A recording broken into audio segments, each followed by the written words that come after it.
there's anything that you think about when you think about Madonna, it's fencing instructor.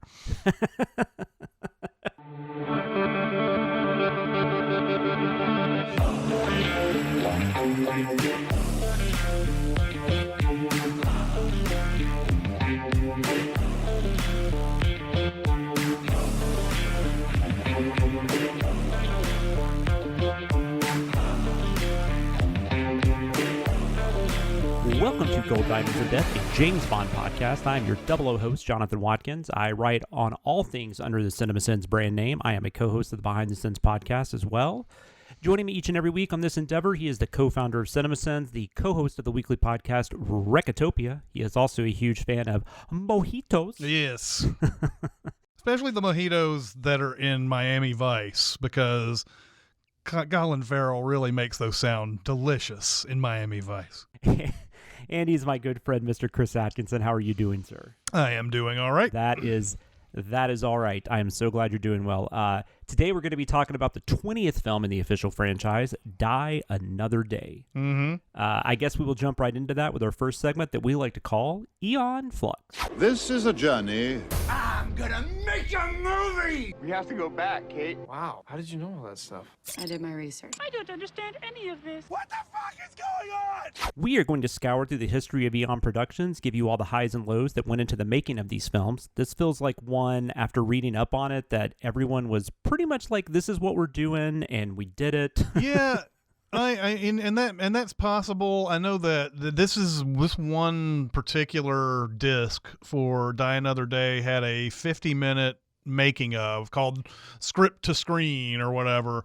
And one thing that everybody complains about in the making of, or whether it's the casting or the costumes or the production design, is, well, the script is going to change at some point anyway. And I think they're just talking about just normal everyday script changes.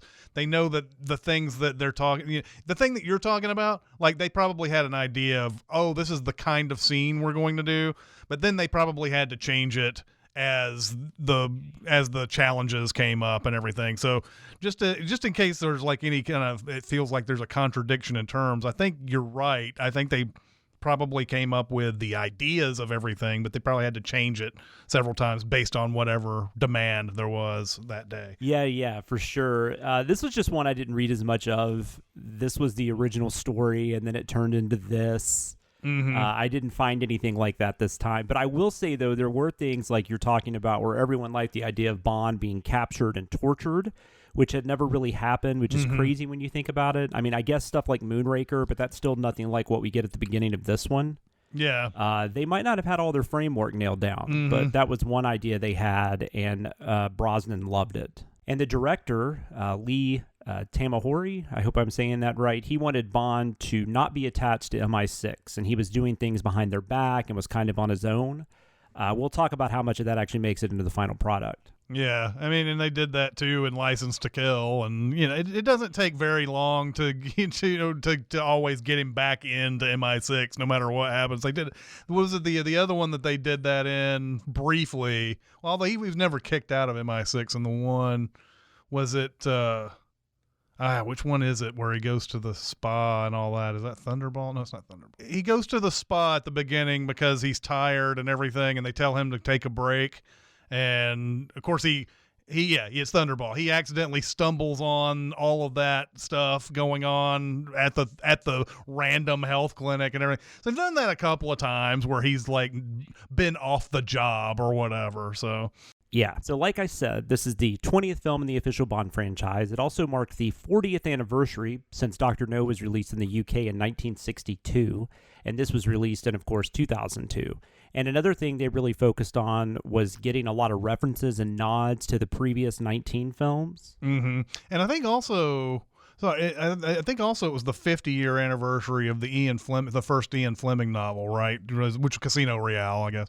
But that was the other sort of like milestone they were looking at.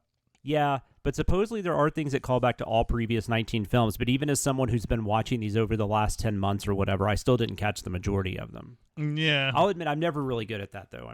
I'm horrible with Easter eggs. Well, yeah, but you know what? The people who are looking for Easter eggs, those are the people who are in their 10th viewing of a movie.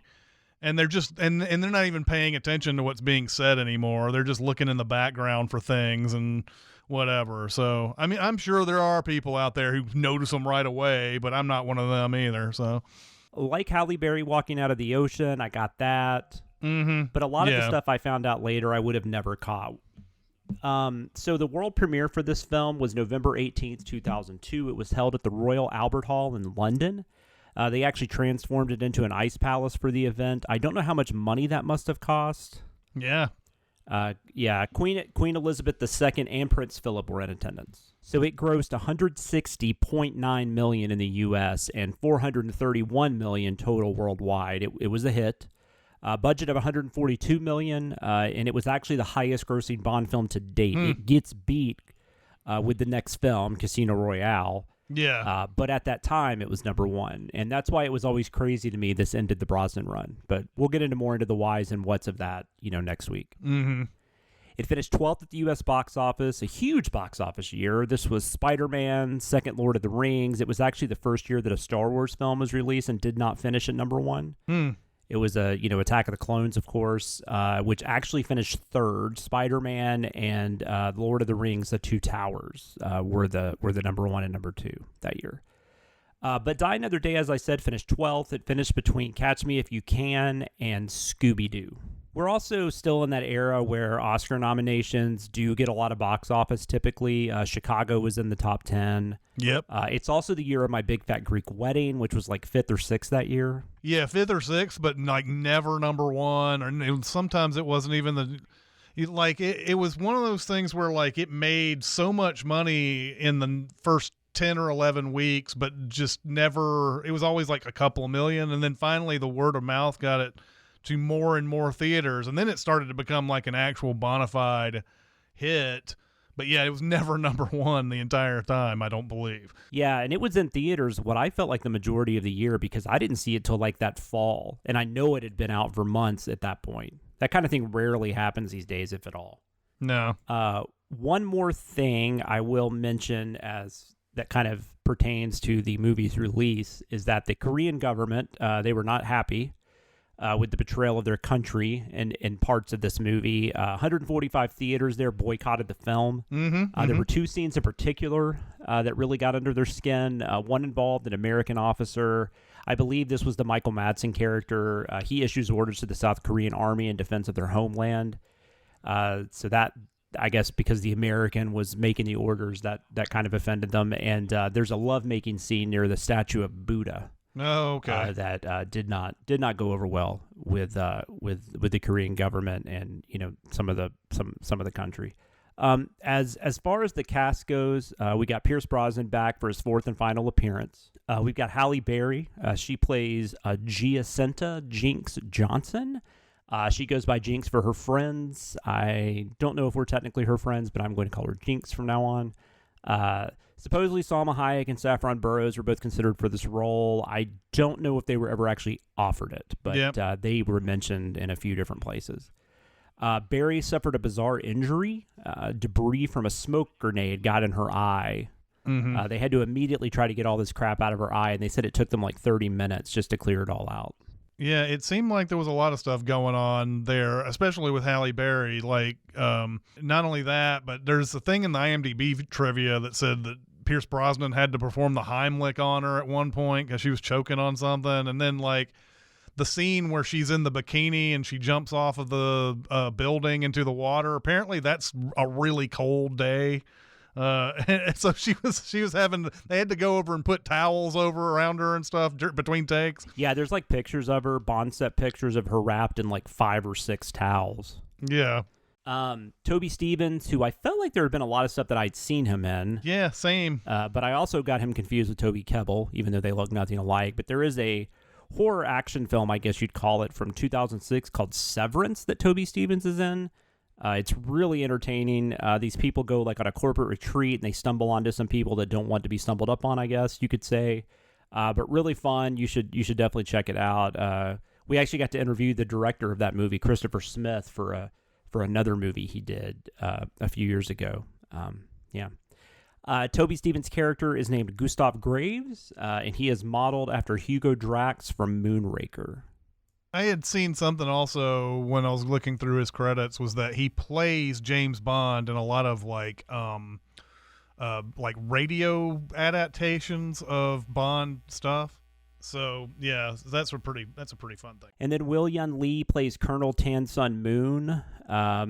Spoilers ahead in case you want to watch the movie before listening further. The big twist later on is that Gustav Graves and Colonel Tan Sun Moon are one and the same. Yep. There is some sort of gene splicing technology that is used to turn Colonel Moon into Gustav Graves. Rosamund Pike, I think this might be the first time I saw her in anything. Yep. She did have some television credits in the UK at this point. Apparently had one day off to go attend her college graduation during the filming of this movie. Wow, she must have had some cool Bond set stories for her fellow graduates. But yeah, I think most people probably know her from Gone Girl. Mm-hmm. The World's End is another one that's a favorite of mine. Ricky Yu, I love Ricky Yu, by the way. The only thing I recalled him being a bad guy in, though, before was Olympus Has Fallen, and he's great in that. And there's something about that movie that I dig. It hits like that 80s, 90s action vibe for me. Mm-hmm. I really like him in this, too. I think he's having a lot of fun. We've got Judi Dench is back as M. This will not be her last film. She does come back as M in a few of the Daniel Craig films. John Cleese is back. We talked about him in last week's podcast. Mm-hmm. He is head of Q now. We've got Madonna. Mm-hmm. She pops up as a character named Verity. She's a fencing instructor, I believe. If there's anything that you think about when you think about Madonna, it's fencing instructor. She got a lot of crap for this role. It is not Denise Richards' level of crap. No. She's only in this one scene, too. Doesn't do anything, yeah. She got a golden raspberry for it. She is also, of course, the one singing the theme song, Die Another Day. We've got Michael Madsen, who I always forget is in this movie. Well, they don't give him anything to do other than to be an asshole American. I guess I'll go ahead and jump into this a little bit. They were going to do a Jinx movie after this. It was going to be like a Bond spinoff movie. And I honestly had no idea how far they got into it. A script was written. Mm-hmm. Stephen Frears, the director of Dangerous Liaisons, and I can't think of anything else. All of a sudden, The Grifters. He was hired to direct. I don't know if Javier Bardem had been cast, but he was rumored to be the one that was going to be cast as Halle Berry's lover. Michael Madsen would have been in this movie playing the same character. That's kind of why I bring this up now. So this feels more of an introduction to a character we'll get more of in this franchise spinoff they were planning. He's not really used much in this film. He's good, though. I mean, he's Michael Madsen. Samantha Bond is back as Moneypenny. Colin Samuel is back as Charles Robinson. This is both of their final appearances in the franchise. The only other cast member I'll mention is Kenneth Zhang. He plays General Moon. He plays General Moon. He's the father of the Colonel Moon and the Ricky Yu character. Mm-hmm. But Kenneth Zhang is like a Christopher Lee in the fact that he has just so many IMDb credits. Right.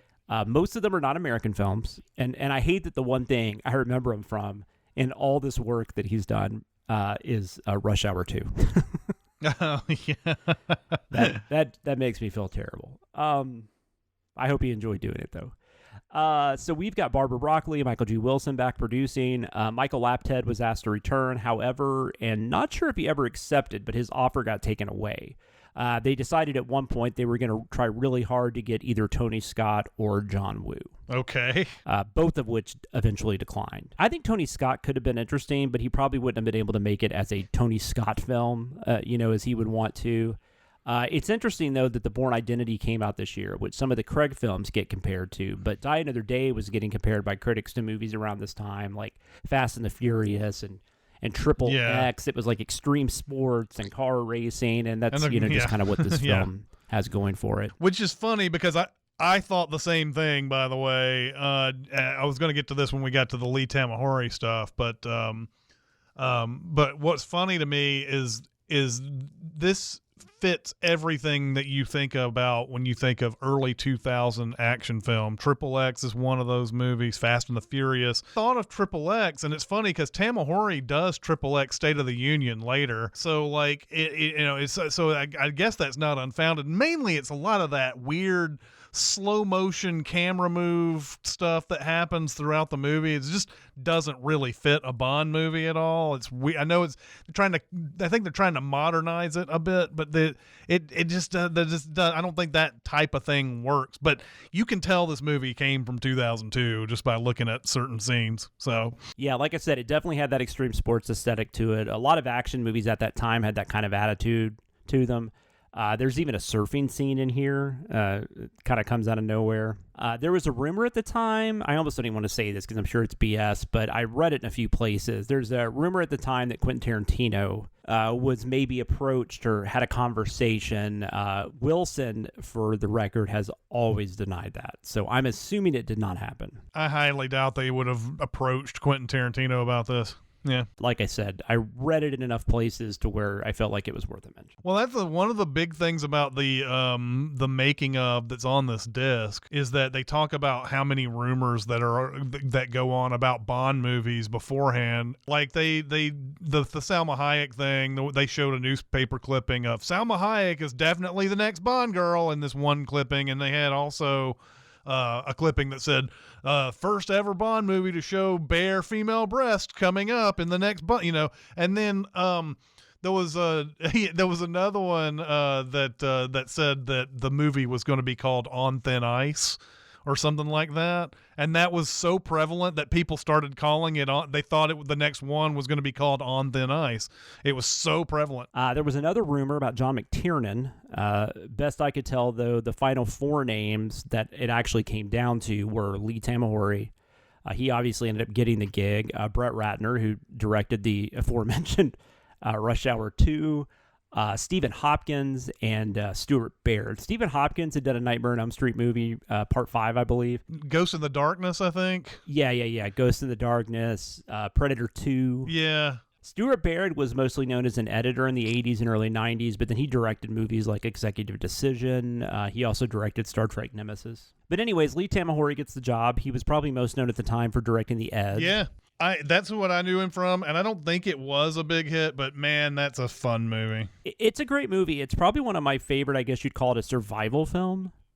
But he got in on the scene with a smaller film called Once Were Warriors, which I don't think I've seen. I haven't as of now, yeah. Mm-hmm. He also directed Mulholland Falls and Along Came a Spider.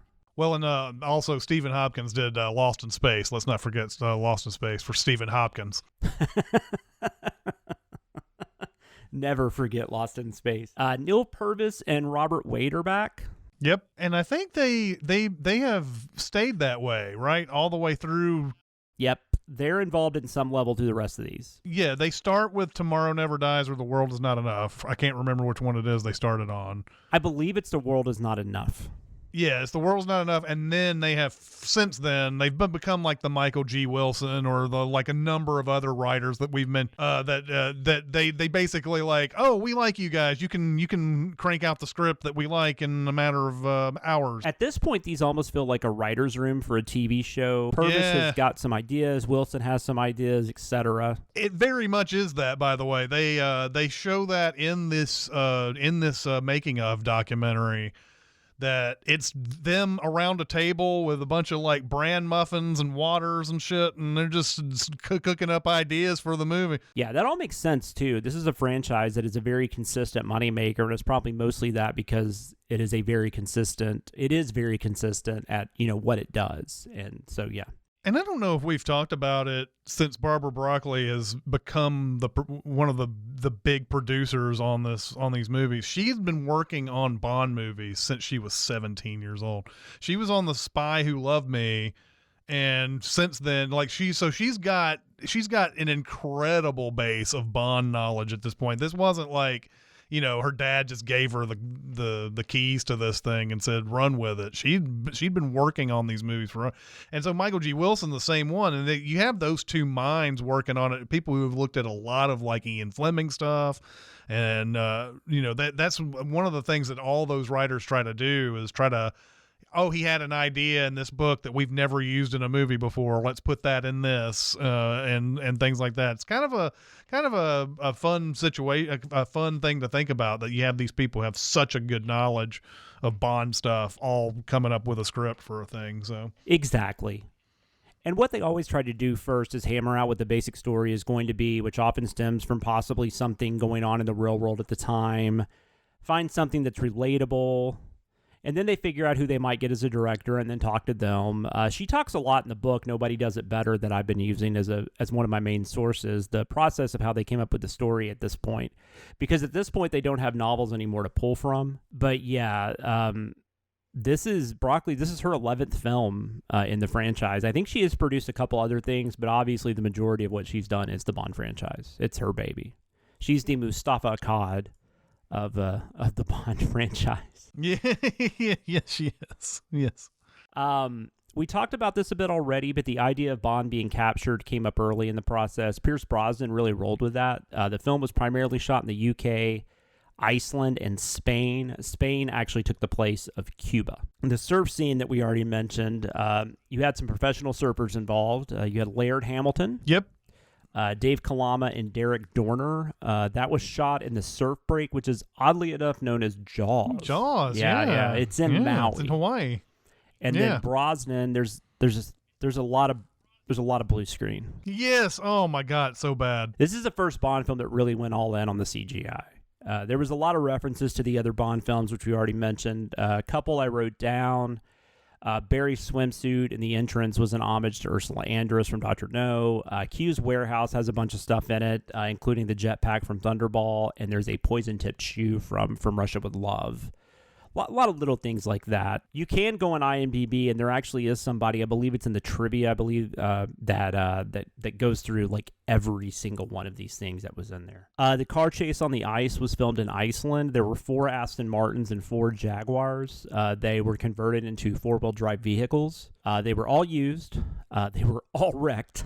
I also read that that Tamahori, because they built this big, huge ice set, that he felt like it shouldn't be wasted, so they had to have a car chase through the ice palace. So this is crazy, but they even created a temporary dam so the salt water from the ocean would not affect the lagoon that they needed to freeze, so they could do all that stuff on it. Yeah. They probably like fucked up the water supply in this region for years to come. They probably fucked up nature for an entire year for doing that. Yeah. I don't think people ever understand when they do something like this just for a movie. They're like, oh, we're just doing it temporarily. And it's like, yeah, but the whole ecosystem changes from that.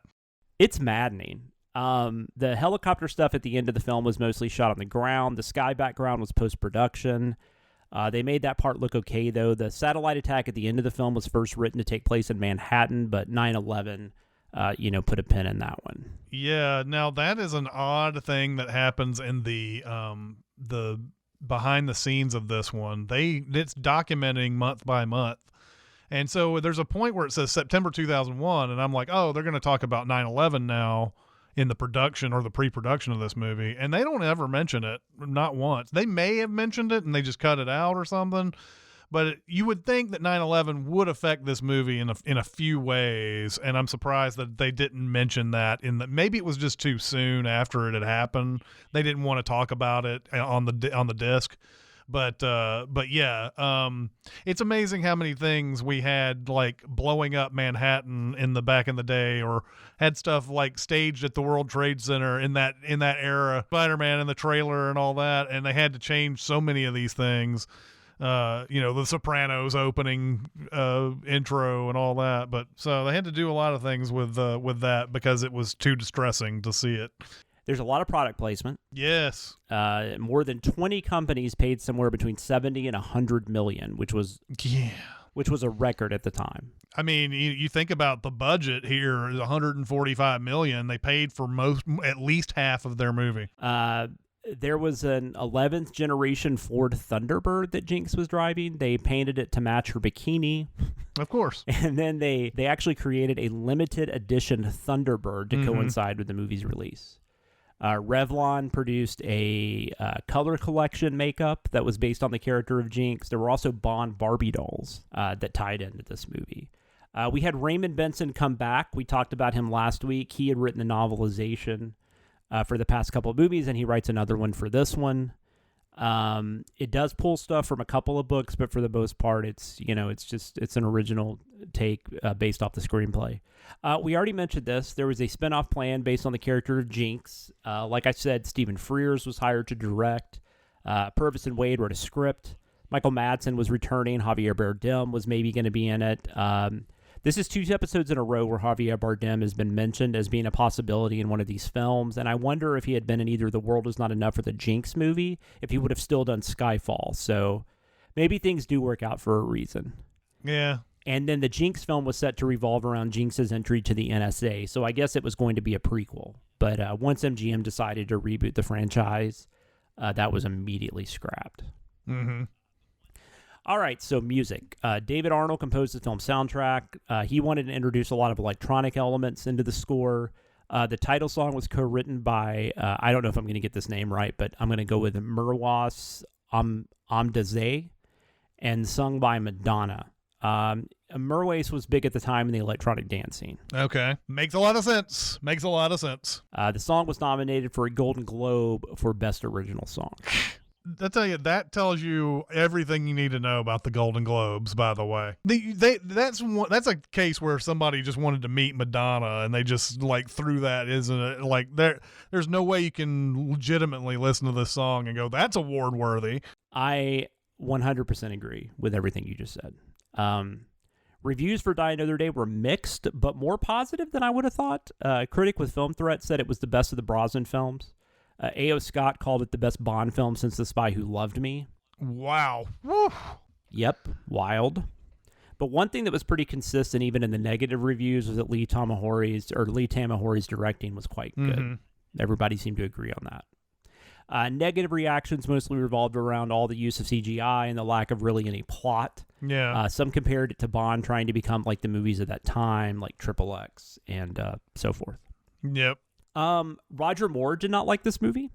He said, I thought it took things too far, and that's, for me, the first Bond in space. Retrospective reviews have been almost all negative. It is often cited now as being one of the worst in the franchise. Anyways, all right, so that is all I have for the behind-the-scenes portion. Now we are going to talk about our opinions of the film proper in a segment we like to call A View to a Kill. I've got you in my sights. Get the fuck out of my sight before I demolish you. What we've got here is failure to communicate. There's no need to shout. I'm not shouting. Why don't you stop your whining and get on with it? I've heard this shit before. We are going to give you our thoughts on whatever film we are discussing. This week we are discussing 2002's Die Another Day. I got to be honest, I haven't really been able to kind of suss out exactly what you think of this film, so I am very curious about any positive thoughts you might have in regards to this movie, or just any thoughts in general. I do, and you're going to be surprised that I like this a little bit more than probably.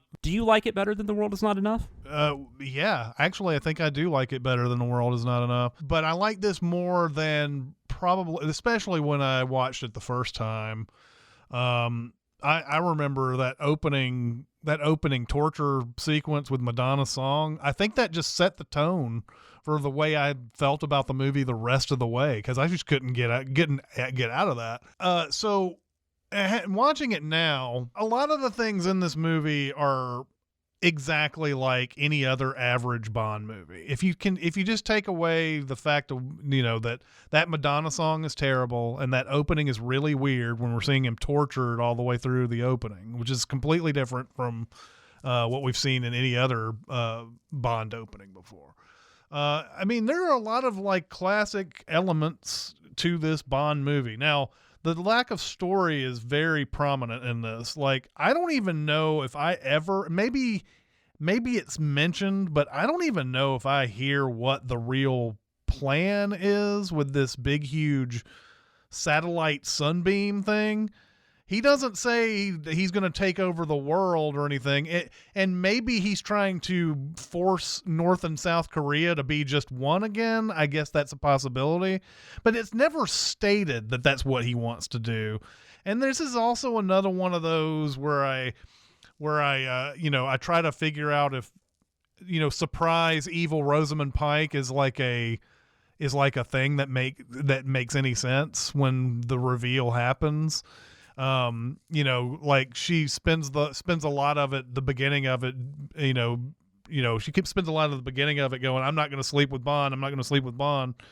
And then she finally does or whatever. But like, I don't know, this seems like if you're going to be evil from the start, you might as well just go ahead and sleep with him if you wanted to. I don't know what's going on with that. Anyway, that's not a big takeaway I had. I was just trying to figure out, does her being secretly evil make sense, or even at the point where she reveals that she's secretly evil? Like I always wonder, like, is there ever a point where you want to make that secret known?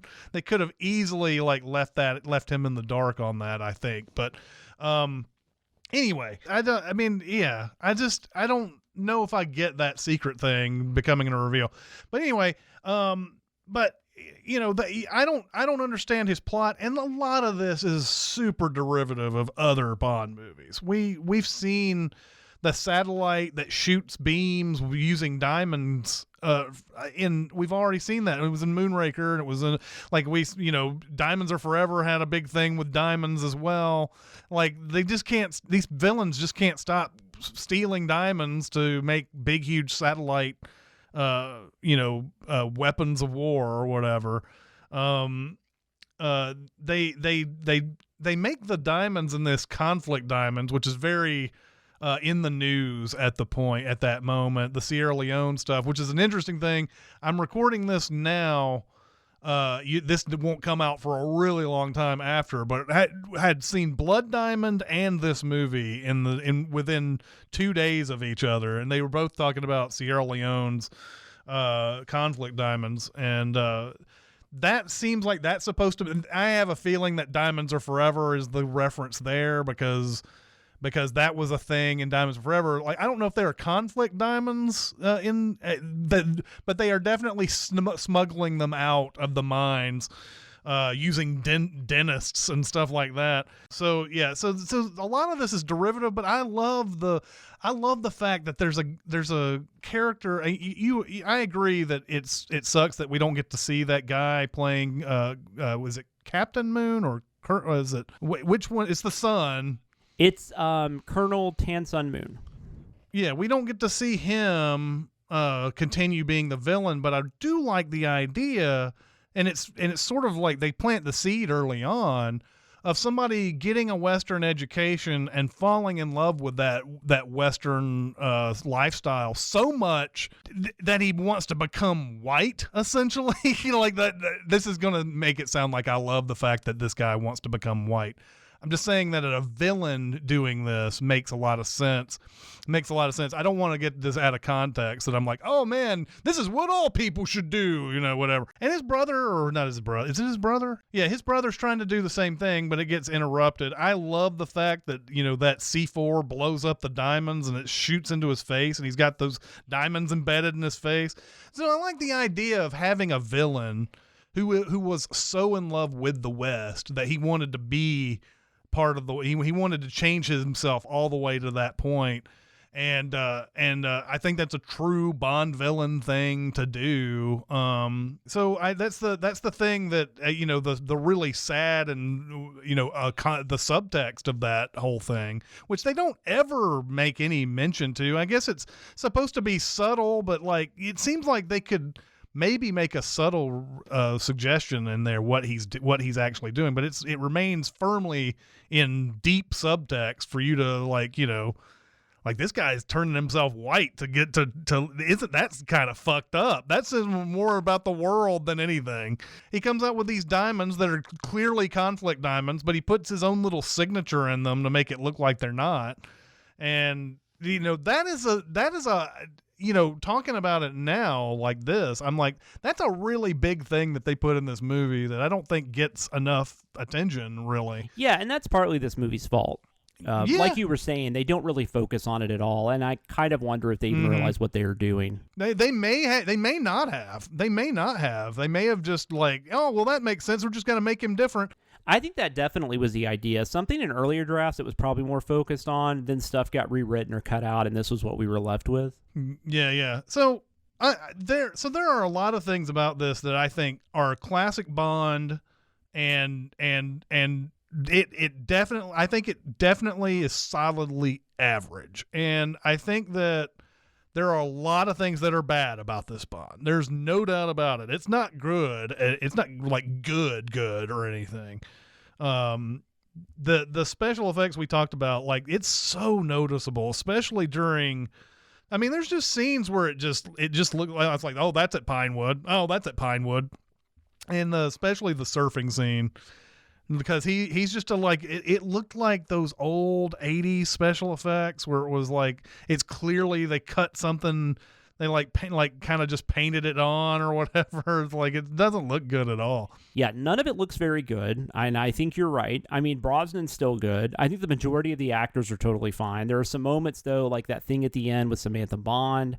So there's we actually didn't go much detail on what the storyline is, which I think we've talked about in parts of it enough, but Bond is on his own for a minute because he's been captured. And then part of the movie I thought was interesting was when they get Bond back, they have to trade Zhao, who has committed a heinous terrorist attack. And they made the trade because they were concerned Bond was leaking information. So Bond realizes someone is setting him up. So the majority of the film is them looking for a mole, and that proves to be not all that interesting. There are a number of things here, by the way, too, that you bring this up, and I didn't think to bring up here, but the fact that they're looking for a mole and Bond, okay, so right off the bat, Bond says, I think that Zhao is up to something.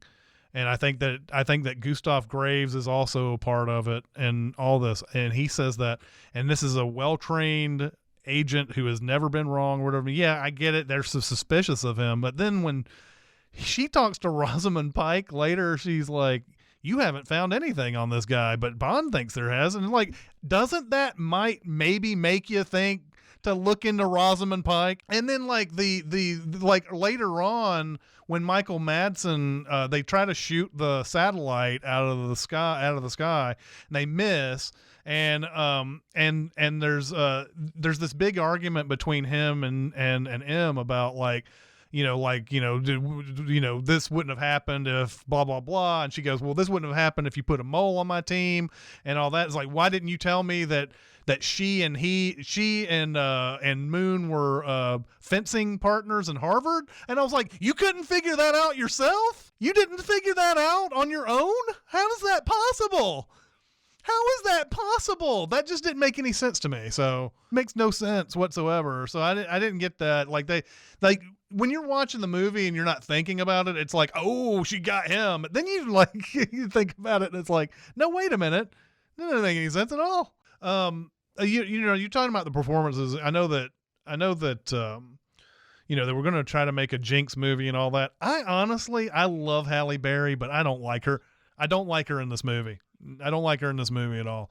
I think the problem is not her. They give her a bunch of lines where she has to say a bunch of stuff that's really stupid. Like she goes, oh, he did you? I didn't know that Bond would be that desperate. It's those type of lines that, that goes to show that there's kind of two dudes writing the script, even though Barbara Broccoli is sitting there with them. It's there's a lot of those kind of like quips that she has in this movie that just do not land whatsoever. So I don't really like her in this. And it's not, like I said, it's not Halle Berry. And we didn't discuss this before. We did discuss the fact that there was going to be a movie made, and it was actually like well into pre-production and all that. The only reason why they ended up not doing it was because of Charlie's Angels Full Throttle not doing business. And then what was it? Some other movie that was female led. But anyway, I all through this, I was just like, man, every time Halle Berry says something in this movie, I was like, it's a terrible line. Anyway, I don't mean to go on a tangent and talk about another random movie effects one getting made, but this idea frustrates me because I remember they were about to make another Friday the 13th film at Paramount. And then the movie Rings was released. Do you remember Rings? And it bombed. And so that somehow forced Paramount to pull the plug on the Friday the 13th movie. Like, what? Yeah, they always come up with the most broad reasons. Yeah, and Charlie's Angels Full Throttle isn't terrible, but I just don't get the parallel to that means no one would go watch a Jinx movie. If they made a good Jinx movie, there's a good chance people would go see it. It's shitty. Yeah, the first Charlie's Angels did well. I don't understand what they're saying that like the next one, like, you know what? If that was a bunch of dudes, they'd come out with a dude movie that's equivalent to Charlie's Angels, and it made all that money the first time, and then the second time it didn't do as well. They'd find a way to make a third one. They always do. I'm actually wondering if there would have been a Catwoman if the Jinx movie had been made. Catwoman comes out in 2004, I think. I've still never seen Catwoman. Oh, it is atrocious. Yeah. I think the only part I've seen is that weird basketball scene. Oh my god. Oh my god. Oh my god. I want to go back to something you were saying about one thing they don't really put enough focus on is the villain. I do like Toby Stephens, but I think the movie gets worse when he's in it. It's not about him specifically, but when the character is introduced, the story is almost forced to unravel, and you realize there's not really much of a plot because we don't even understand what he's trying to do. Is he trying to sell the laser, or is he hoping to still unite North and South Korea? We don't know if that's still part of the plan because it's never mentioned after the beginning of the movie. It's very confusing. It's weird because there have been some insane villain plans in this franchise, but this one for some reason ends up being one of the worst, mainly because we don't really know what the plan is. Well, you know, most Bond villain plots revolve around this is going to make me the most powerful person in this industry or in the world or whatever. Or you know, like with the Spectre thing, it was always like, let's make it where two countries hate each other and they fight each other, and then we arise from the ashes, basically is what the Spectre thing comes down to. In this one, yeah, I don't remember one stated goal of this guy to what he was going to use that beam for. You know, at first he's talking about like, this is something that's going to be able to help people, and you're going to be able to farm during the winter, and you're going to do all this stuff. And I'm like, oh, well, that sounds like we know that's not what he's going to use it for, but that sounds like something you could make a lot of money on. But he's not interested in that. He's apparently not interested in that. He's apparently just like, okay, everybody's cool with this laser now. Now I'm just going to start shooting a beam down and blowing up stuff and whatever. And so none of that really ultimately made much sense to me. Once again, that opening credits sequence, I don't really care for it. I can appreciate trying to do something different with the opening credits, and I feel like all of the Brosnan entries have done this to a degree. Mm-hmm.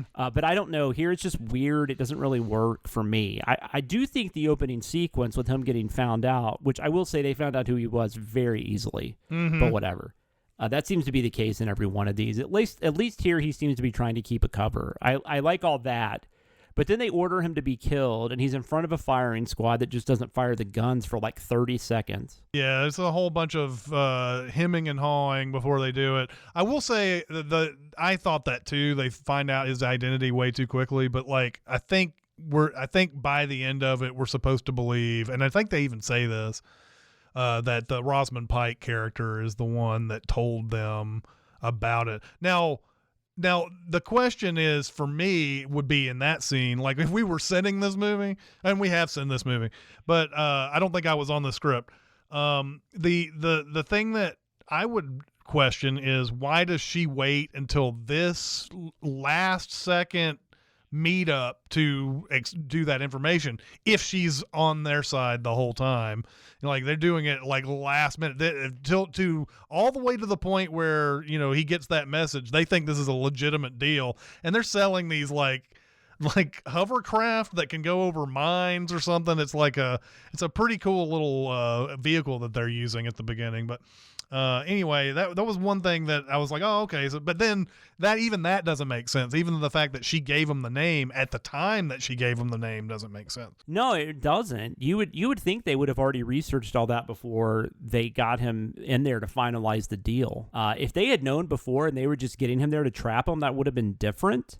I think that's an aspect of it that's interesting too. When you find out who Gustav Graves is, it's an interesting twist, but I don't think the movie really does enough with it. And I don't care about the whole, I invited you here because I have an ego and I want to see your face when you figure it out bullshit. Yeah. I mean, Just clearing something up here. Gustav Graves knows that he's Bond because he was Moon, right? I mean, I just didn't want to make it sound like we thought he was a different character all of a sudden. And like when I may have missed something that you said like at the beginning of that, but yeah, he knows he's Bond from the very beginning. And again, yeah, this is a part of surprise cinema that really, when you break down when the movie decides to reveal the surprise, like you go back and try to figure out, okay, well then why does he allow Bond to show up and like be in his palace and all that? That's the thing that kills me about surprise cinema, is that, like, yeah, for the audience, that all of this is a big reveal, but for them inside the movie, like, what was their purpose for all of this? And I felt that way about a lot of the characters in this who were trying, well, for Rosamund Pike and for Graves specifically, why are they doing this type of stuff? Exactly what you're talking about. It felt very similar to Goldfinger. Yeah. But he also knows that Goldfinger knows who he is. So he's just not making it obvious. And even in A View to a Kill, they kind of do that. But at least in A View to a Kill, Christopher Walken has no idea he's a spy at first, so some of the stuff makes a little more sense. Mm-hmm. Right. And in this case, like you're saying, he knows from the very beginning, and yeah, so why even entertain him? I guess it's because he's the villain and he wants to pull this big rug out from under Bond, but it's also then weirder that you tried to kill him earlier and have had plenty of opportunities to kill him now. I know I'm starting to sound like a broken record on this subject, but god damn. There were a couple of things I did still want to mention, though. One thing is that the movie is just all over the place at times, things that just don't make any sense. Like when Bond finds out all this information, then you find out Emma's been following him the whole time, and he meets with her and she reinstates him like immediately. And then they have this stupid scene where you think Moneypenny gets shot, and I think Jerome Robinson gets shot too. And then it ends up being like a simulation. And then I feel like they did all that just to have that scene at the end where poor Samantha Bond has to, like, you see Moneypenny and Bond are about to have sex, and then Q is like, Moneypenny, and then she takes the glasses off. Yeah, she's been fantasizing about it. Yeah. The one thing that was funny they did with that earlier simulation is that he shoots whoever's holding M hostage, and like by doing so, he also shoots M in the shoulder or whatever. And when he takes the glasses off, Q asks him, well, you shot M at the end. What are you doing? And he's like, I'm sure that you'll find that I hit her in a perfect spot where it's just a flesh wound. And I am almost certain that's a Monty Python, the Holy Grail reference, but maybe not. Maybe they say flesh wound in England so often that it's not even a reference anymore. I don't think it's the worst Bond. I agree with that. At least unlike The Man with the Golden Gun, this looks like a real movie and not something shot for television. I just think the reliance on CGI is a huge negative. Even if you're into the action sequences, once they start using the CGI, it just looks so bad. There are some good stunts, as there are in all of these films. I also think Ricky Yu is a positive. I like him here a lot. The diamonds in his face is a cool, creepy bad guy kind of look that I enjoy. Jinx at one point says something like, your friend with the expensive acne. She also gets a your mama joke in there. She does. She does. She gets a you mama joke, yeah. I also want to know more about that creepy guy who's super excited to use the laser on Jinx. Oh, yeah. That's another thing that's, by the way, that's very 2002, like laser grids. Like Resident Evil was a big proponent of laser grid. And then not just that, but you had the general, like, going into a museum or something like that and dodging the alarm lasers. So you had stuff like Entrapment, and you had Jay and Silent Bob Strike Back, and you had Ocean's 12, and there's a lot of like just that laser thing like should immediately call out early 2000s too, because we were fascinated with lasers back in the day. You could actually ask a legit question around this time. What is your favorite Colin Samuel film with the use of a laser? Yeah, exactly. Anyways, anything else you wanted to mention? We definitely need to have a little bit of a section on the invisible car, since that's one thing that since it's something that a lot of people talk about in this. Now, the invisible car is inherently stupid, right? Like there's not much you can say about the invisible car that's good in this scene, and then the way the special effects are on it and everything also kind of ruins it. And of course, I hate the fact that it's like the Predator almost, because it's got a sheen where it's like, okay, but is that the way they described it? Is that there's all these tiny cameras that are supposed to be making an illusion of some sort? Would it really look like that? Like, can't we just make it look awesome instead of like having a little bit of a flaw? And also, Zhao ends up finding it on his, like, using a heat, a signal thing or whatever, and it's like, and that's annoying too, like, because you would think that they would know that this car can be seen with a heat signal. So it's not true invisibility really if they really need it. But anyway, look, we know that they're trying to make technology like this exactly as they describe it in the movie. It wouldn't be as good, quote unquote, as that. There is some part of me that says in like 50 years or something, we're going to look back on this invisible car and go, well, maybe they had something there or whatever, because even though it's dumb in this movie, there's no way around it. It's dumb in this movie. But anyway, the invisible car looks stupid in this movie, and it doesn't. It ends up not being that awesome of a thing in the movie either. Like because they can get it with a heat signature and all that. To me, that's a waste of a concept when somebody can so easily find it by using other means and everything. And they do that same thing in Predator 2.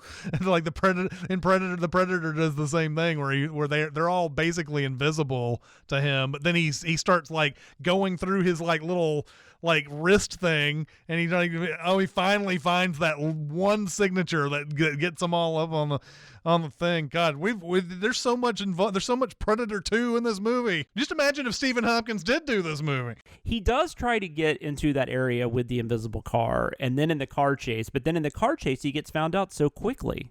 That's the problem. Yeah, like it has one main use, and then it's done. Its usefulness is done after that. And I get it. Bond movies do that all the time. They give him a gadget that works for one time and then it doesn't work again. I get it. But man, when you have something like an invisible car, it feels like it should be way more useful than it is. So it definitely does. It definitely does. So now all we have left are our rankings. We are now going to rank this film in 5 different categories. Our scale will be based on something that Bond holds near and dear to his heart, as long as they are shaken and not stirred, and that would be martinis. So for each category, we will rank from 1 to 5 martinis, 5 being the best damn liquid that has ever passed your lips, and 1 being the whale liquor you had to settle for or were too drunk to care that night. So the overall feeling toward the movie, the story, how do you want to rank that, Chris? Yeah, I mean, it starts off at a 3, but because of the other bad things that we're talking about, it knocks it down to a 2.5 for me. So I think it's a 2.5 out of 5. Yeah, I'm 2 to 2.5. I think the first 30 to 45 minutes of this have the makings of a much better movie than it ends up being. Yeah, it really falls sharply. Yes. As for the Bond, that'll be our second ranking. We've got Brosnan in his final outing. I think he's fine here. I feel like I can't give him less than a 3, so that's what I'm going with. Yeah, I'm going to give him a 4 in this, just because I think that he's perfectly fine and he's, to me, he's always been a quintessential Bond. The movie itself, hurts around him, but I think he's still solidly Bond. He's still coming up with the great one-liners. That little, sequence back and forth with him and Halle Berry when she gets out of the water and all that is pretty fun, I think. And he's still what I think he's still what he is in the first one and the first couple. So like, I would probably still give him a 4 for this. If we're taking the movie itself, like our feelings about the movie itself out and just looking at him as a Bond, I think it's still a 4. Cause he's always giving it, his best effort, and that's usually enough. So next we've got the villains or the henchmen. What did you think about those? Man, it starts off so well, I think. And like I said, I love the idea that they put in there. The subtext of this villain is really good. And I love the fact that Zhao has those diamonds like in it. It's such a Bond villain thing. It's so cool in that. But because I don't know what they're doing, it drops it really, really far down. Like, like a villain that could be a 4 or a 5 ends up being a 2, because it just, what are you after, man? I don't get it. And so that's what I'm going to end up on with is a 2. I don't really have much to add what you said, and I agree with everything you said. I'm at a 2 as well. So the gadgets, I didn't like anything. I'm going to give them a 1. And we're about to also, I mean, we had already almost abandoned even rating the gadgets anyway, because there weren't as many gadgets as we thought in those first ones. And occasionally they've come up with something, and it's almost always the car, and there's almost always like a one-time use exactly for this plot thing that happened that they give him. And in this one, yeah, it's in the invisible car is the big thing. There's like the watch, like you said. Anyway, yeah, they would be a 1 out of 5. 1 out of 5 is right. And that leaves us with the song, which is Die Another Day by Madonna. Oh man, I would hesitate to say that this has no value. I'm going to give it a 1 out of 5. I really do want to give it a 0, especially for the part in the middle of it where it's just like Sigmund Freud. It just out of nowhere says Sigmund Freud. Yeah, this song is not good at all. I tried to get, I gave it a really like objective listen. And I was like, man, no, this song cannot be taken seriously. And we both like Madonna, and I think the way she was able to remain relevant for 4 decades and maybe isn't done is that she was able to carry with whatever top 40 trend came through. This is when there was a lot of electronica and dance music, and that's exactly what this song is going for. And it totally misses on just about every imaginable thing. It's definitely a 1, the easiest 1 martini I have given anything so far. To me, it always felt like she was the one setting the trend back in the day. And now it seems like she was taking something that maybe hasn't caught fire yet, and she's doing a song based on that. And you're like, oh wow, this is kind of new, but like it doesn't seem like she's the one setting that trend or needs to be the one to set that trend.